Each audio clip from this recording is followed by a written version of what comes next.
Ada 63.000 kasus pembunuhan setahun di Amerika Serikat yang katanya demokratis, tanpa perlu ada peperangan antar negara. Ma'asyiral muslimin jamaah Jumat rahimakumullah. Marilah kita senantiasa berupaya meningkatkan keimanan dan ketakwaan kita kepada Allah Subhanahu wa taala. Karena ketakwaan adalah sebaik-baik bekal. Sebagaimana Allah Subhanahu wa taala berfirman, "Wa tazawwadu fa inna khairaz zadit taqwa." Berbekallah kalian, sesungguhnya sebaik-baik bekal adalah ketakwaan kepada Allah taala. Ketakwaan juga menjadi dasar bagi terselesaikannya problem-problem yang dihadapi manusia, baik itu problem rumah tangga, bermasyarakat maupun berbangsa dan bernegara. Wa may yattaqillaha yaj'al lahu makhraja. Siapa yang bertakwa kepada Allah, Allah akan jadikan baginya jalan keluar dari problem yang dia hadapi. Tetapi kita bisa lihat realitas di sekitar kita. Jika ini sudah tercapai, ketakwaan ini, kenapa problem-problem bisa bertambah banyak? Menurut data kepolisian, dalam 4 tahun terakhir ini di Indonesia terjadi 3.000 pembunuhan, 3.000 kasus pembunuhan. Yang melakukan bukan hanya para penjahat biasa, tetapi bahkan oknum-oknum aparat. Setiap tahun sekitar 600 kali penembakan yang dilakukan oleh aparat yang seharusnya menjaga keamanan, dan 80% dari kasus itu menguap entah kemana. Ma'asyiral muslimin jamaah Jumat rahimakumullah, tentunya kita patut bertanya-tanya, ada sisi ketakwaan yang mesti kita perhatikan yang mungkin belum kita laksanakan. Karena Allah Subhanahu wa taala di samping mengharamkan pembunuhan, wa may yaqtul mu'minan muta'ammidan fajazauhu jahannam khalidina fiha. Firman Allah dalam surah An-Nisa ayat 93. Siapa yang membunuh seorang mukmin dengan sengaja, yakni memang bermaksud membunuh dengan alat yang bisa digunakan untuk membunuh, fajazauhu jahannam, maka balasannya adalah neraka jahannam khalidina fiha, mereka kekal di dalamnya, yakni bagi orang-orang yang menghalalkan membunuh itu. Ini dosa besar. Satu aktivitas yang akan ditanya pertama kali pada hari kiamat, selain dalam urusan ibadah, itu adalah masalah darah. Tapi kenapa di negeri yang kaum muslimin banyak seperti ini? Pembunuhan terjadi hampir tiap hari.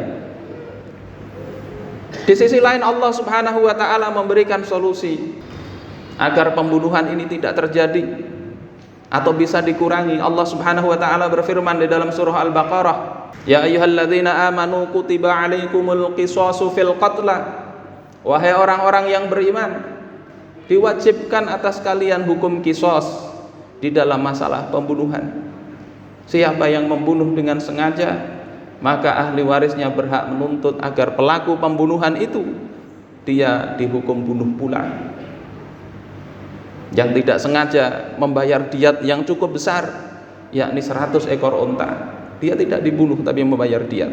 Karena itulah kita dapati dalam sistem Islam pembunuhan jarang terjadi, dan ketika terjadi maka tidak terjadi dendam yang berkepanjangan antara ahli waris dengan keluarga pembunuh, karena Allah Subhanahu wa taala memberikan jalan, yakni dengan menerapkan hukum qisas. Allah Subhanahu wa taala kemudian menegaskan pada ayat berikutnya, walakum fil qisasi hayatun ya ulil albab la'allakum tattaqun. Dan bagi kalian dalam hukum qisas itu ada keberlangsungan hidup kalian, wahai orang-orang yang berfikir. Dalam hukum qisas itu ada keberlangsungan hidup kalian, la'allakum tattaqun, agar kalian bertakwa. Ma'asyiral muslimin rahimakumullah, perhatikan ayat ini mengaitkan ketakwaan dengan hukum qisas, sebagaimana mengaitkan ketakwaan dengan hukum puasa. Pendek kata, ketakwaan adalah ketaatan secara menyeluruh kepada perintah-perintah Allah Subhanahu wa taala, meninggalkan apa-apa yang dilarangnya. Ketika ini tidak kita laksanakan, atau kita memilih ketakwaan hanya parsial, hanya sedikit-sedikit, maka apa yang terjadi kita rasakan dalam kehidupan kita adalah sesuatu yang wajar, karena kita tidak hidup sesuai dengan aturan Allah Subhanahu wa taala. Sekaligus ini menyadarkan kita, membuat kita seharusnya melirik kembali, memperjuangkan kembali apa yang telah Allah turunkan kepada kita. Al-Quran diturunkan bukan sekedar untuk kita baca, tetapi ajaran-ajarannya mesti kita laksanakan untuk menyelesaikan problem yang terjadi di tengah-tengah kita. Masyarul muslimin rahimakumullah, mungkin dalam benak kita ada bertanya-tanya, bagaimana dengan negara yang lain yang mereka dikenal dengan negara demokrasi, kondisinya jauh lebih buruk daripada di Indonesia.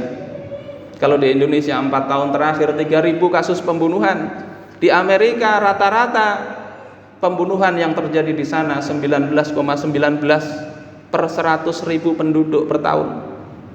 Di sana ada 330-an juta.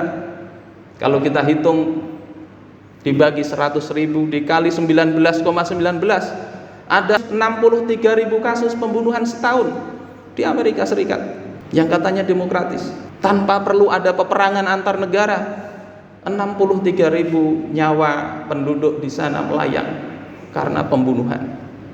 Di tahun 2024 ada 11 kasus penembakan massal yang kadang tidak ada alasan yang masuk akal mereka melakukan pembantaian itu. Mudah-mudahan Allah Subhanahu wa taala dengan data yang bisa kita lihat, kita rasakan, mampu mengetuk hati kita bahwasanya Al-Quran itu diturunkan untuk menyelesaikan problem ini, dan kita diminta pertanggungjawaban kelak apa yang sudah kita lakukan terhadap perintah-perintah Allah Subhanahu wa taala, termasuk di dalam urusan menata hukum-hukum pidana itu.